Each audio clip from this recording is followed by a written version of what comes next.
የ206ኛ ኮር 14ኛ ክፍለ ጦር የበረኛው ጅበላ ሙተራ ሻለቃ ፋኖች በጠላት ላይ ጥቃት ፈጸሙ።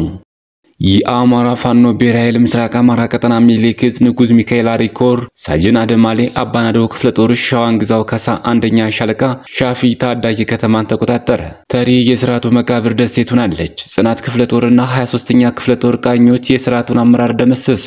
የአማራ ፋኖ ብሔራዊ ኃይል ደቡብ አማራ ቀጠና አሳምነው ዕዝ አጼ ዘርዓ ያዕቆብ አንደኛ ኮር የበፍቃዱ በላይ ክፍለ ጦር ድልን ተቀዳጀ። አርሲ የህዳር 6 2018 የሌሊት መረጃ የትላንቱ የሆንቆሎ ዋቢ ወረዳ የቡሮክቱ ቀበሌ ችግር ተባብሷል። ትላንት ከየት እንደተወረወረ ባልታወቀ ቦምብ በሞቱ ሰዎች ምክንያት የመንግስት የጸጥታ የሽብር ኃይል ገብቶ ክርስቲያኖችን ከቤት እያስወጣ ሲደበድብ ውሏል። ከዚያም ውጭ አንድ ሰው በጥይት ተገድሏል። እስከመጨረሻው ድረስ አብራችሁ ተቆዩ። እነዚህና ሌሎች ያልተሰሙ መረጃዎችን በዝርዝር እናስደምጣችኋለን። የሚዲያችንን ተደራሽነት እንዲበዛ ቪዲዮ ላይክ፣ ቻናሉ ሰብስክራይብ እና ሼር እንዲሁም ኮሜንት መስጫ ሳጥን ድል አማራ ፋኖ የሚል አስተያየት እያስቀመጣችሁ አብራችሁን ነው። ወደ መረጃችን ገባን። የ206ኛ ኮር 14ኛ ክፍለ ጦር የበረኛው ጅበላ ሙተራ ሻለቃ ፋኖች በጠላት ላይ ጥቃት ፈጸሙ። የተለመደ የወረራ ተግባሩን ለመፈጸም ከደብረ ኤሪያስ ተነስቶ ወደ ቸረት ተከልና ከደብረ ማርቆስ ከተማ ተነስቶ በየቦ በኩል ወደ ሊባኖስ ቀበሌ ለመግባት በመድፍ የታገዘ ሙከራ ቢያደርግም ከደብረ ማርቆስ ከተማ የወጣው በጀግኖቹ የ14ኛ ክፍለ ጦር የበረኛው ጅበላ ሙተራ ሻለቃ ፋኖች ከፍተኛ ምት ደርሶበት ሙትና ቁስለኛውን ይዞ ወደ መጣበት ተመልሷል። በጀግኖቹ ሜዳ ገብቶ የጀግኖቹን በትር መቋቋም ያቃተው ወራሪ ሰራዊት የፈሪ ዱላው በሆነው መድፍና ሞርተር የንጹሃን ሕይወት ሲቀጥፍ ውሏል።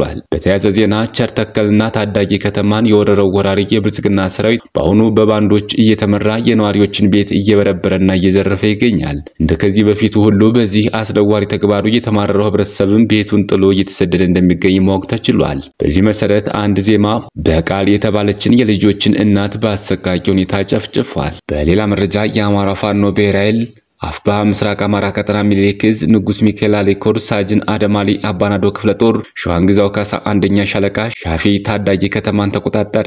በምዕራብ ወሎ ግንባር ከለላና ለጋምቦ ወረዳዎች ውስጥ የሚንቀሳቀሰው ሳጅን አደማሊ አባናዶ ክፍለ ጦር አካል የሆነው ሻዋንግዛው ካሳ አንደኛ ሻለቃ ሰራዊት በተለያዩ አቅጣጫዎች ከበባ በማድረግ ከለላ ከተማ አቅራቢያ የምትገኘውን ሻፊ ታዳጊ ከተማን ሙሉ በሙሉ የተቆጣጠረ ሲሆን ከተማይቱ ነዋሪዎች ጋር ሰፊ ውይይትና ምክክር ማድረጉም ታውቋል። ከዘረኛውና ተረኛው እንዲሁም ጄኖሳይደር ስርዓት ጎን የቆሙ የጸጥታ አካላት ወደ ቀልባቸው ተመልሰው የአማራ ህዝብን ስለመካስ ማሰብ እንዳለባቸውና ሳይውሉ ሳያድር ስርዓቱን ከርተው ወደ ፋኖ እንድትቀላቀሉ ጥሪ ቀርቦላቸዋል። ይህ በእንዲህ እንዳለ ላለፉት ተከታታይ ሳምንታት በበርካታ ቀጠናዎች ውስጥ የሲቪል አስተዳደር መዋቅር እየተሰራ የወረዳው ነዋሪዎች ራሳቸውን በራሳቸው የሚያስተዳድሩበት ወርቃማ ዕድል መመቻቸቱን የክፍለ ጦሩ አዛዥ አርበኛ አለልኝ የገለጸ ሲሆን ፋኖ የግለሰቦችን የዕለት ግጭት ከመፍታትና በጥቃቅን የስፍር ጉዳዮች ከመጠመድ ይልቅ ጠላትን እየመጣ ወደፊት መገስገስ አለበት የሚል አቋም ተይዞ የሰፈርና የቀበሌ ጉዳዮችን ለሀገር ሽማግሌዎች እንዲሁም ለሲቪል አስተዳደር መዋቅሩ አመራሮች በተው እንደሚገባ ስምምነት ላይ መድረሱንም ነው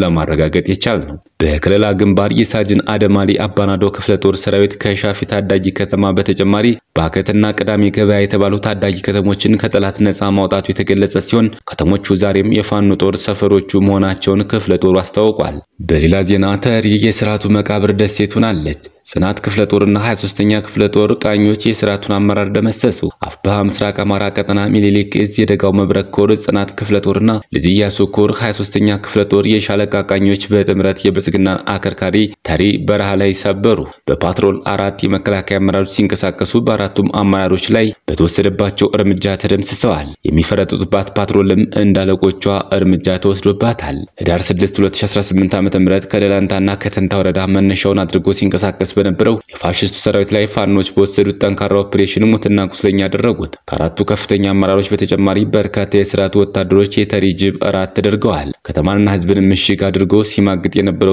የፋሽስቱ ሰራዊት ጭር ባለው የተሪ በረሃ ተቀጥቅጧል። ራሱን ብልጽግና እያለ የሚጠራው ጨፍጫፊው ስርዓት በአራቱም አቅጣጫ በቆፈረው ምሽግ እየተቀበረ ይገኛል። ቆሎ ለናፈቀው ህዝብ የድሮን ቦምብ የሚያዘንበው ስርዓት ቃጠሎ ቤት ላይ ዘላ እንደገባች እንቁራሪት ጣረሞት ላይ የሚገኘው የመድፍም ሆነ የድሮን አጀብ የፍራቱና የሞቱን መልእክት ሊያስተጓጉለት አልተቻለውም። የአማራ ፋኖ ብሔራዊ ኃይል ደቡብ አማራ ቀጠና አሳምነው ዕዝ አጼ ዘርዓ ያዕቆብ አንደኛ ኮር የበፍቃዱ በላይ ክፍለ ጦር ድልን ተቀዳጀ።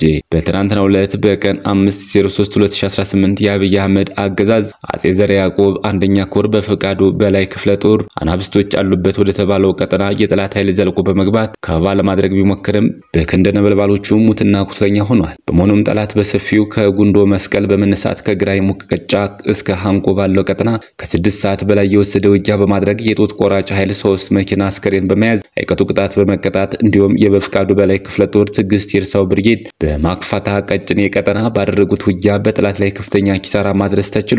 በመሆኑም የአብይ አህመድ ተላላኪ ባንዳና ወራዳ መከላከያ በዚህ አካባቢ ፋኖን አጠፋለሁ በማለት በ9 ሬጅመንት በሜካናይዝድ የታገዘ ውጊያ ቢያደርግም በአሳምነው አናብስቶች ከጧቱ 11 ሰዓት እስከ ቀኑ 7 ሰዓት በመደበኛ ውጊያ ሲዋጉ ውለዋል። እንደለመደው አሁን የማህበረሰቡ የሰብል መሰብሰቢያ ወቅት በመሆኑ አማራን ከምድረ ገጽ እንዲጠፋ ስልጣን ከያዘበት ቀን ጀምሮ በደራ አማራ ያላደረገው ያልሰራው ስራ የለም። ነገር ግን ጀግኖቹ የአማራ እናት የወለደቻቸው የበፍቃዱ በላይ ክፍለ ጦር በአስደማሚ ሁኔታ ሞትና ቁስለኛ በማድረግ ድልን ተቀዳጅተዋል። አማራ በታሪክ ጀምሮ ያልጨረሰው የትግል ምዕራፍ የለም። አባቶቻችን ብዙ ጥበብን፣ ጽናትን፣ አይበገሪነትን አስተምረውን አልፏል።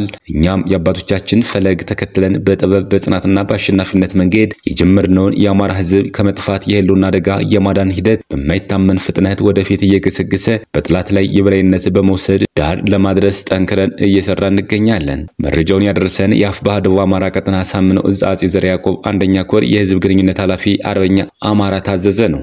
አርሲ ህዳር 6 2018 የሌሊት መረጃ የትላንቱ የወለንቆሎ ዋቤ ወረዳ የቡሩክቴ ቀበሌ ችግር ተባብሷል። ትላንት ከየት እንደተወረወረ ባልታወቀ ቦምብ በሞቱ ሰዎች ምክንያት የመንግስት የጸጥታ የሽብር ኃይል ገብቶ ክርስቲያኖችን ከቤት እያስወጣ ሲደበደቡ ውሏል። ከዚያም ውጭ አንድ ሰው በጥይት ተገድሏል። ዛሬ ሌሊቱን ደግሞ የክርስቲያኖች አዝመራ የደረሰ ሰብል በእሳት ተቃጥሏል ሲል ከቦታው መረጃ ደርሶናል። የአገዛዝ በእምነት በብሔር በቋንቋ እየነጣጠለ ህዝቡን እየፈጀ ኢትዮጵያን እያፈረሰን የጊዜ ጉዳይ እንጂ ሁሉም በትራው ያገዛዙን በትር ቀማሽ ነው። ስለሆነም ሁሉም በአንድነት ከስርዓቱ በተቃራኒ ይቆም መልእክታችን ነው። በመጨረሻም ሁለት የሀገር በቀል ጥቁር ፋሽስት ከፍተኛ አመራሮች የሆኑት ተደመሰሱ። አፋብኃ ምስራቅ አማራ ቀጠና ሚኒሊክ ዕዝ የደጋው መብረቅ ኮር አንሻ ክፍለ ጦር በትላንትናው አውደ ውጊያ የአድማ በትን ሁለት ከፍተኛ አመራር ተደምስሰዋል። ህዳር 5 2018 ዓ.ም ከወቄታ እስከ ፍላቂት በነበረው አውደ ውጊያ የጠላት ሰራዊት ሙሉ በሙሉ በሚያስብል ደረጃ መደምሰሱን የዘገብን ሲሆን ከዚህ ጋር ተያይዞ የአማራን ህዝብ በከርሳቸው ፍጆታ የሸጡ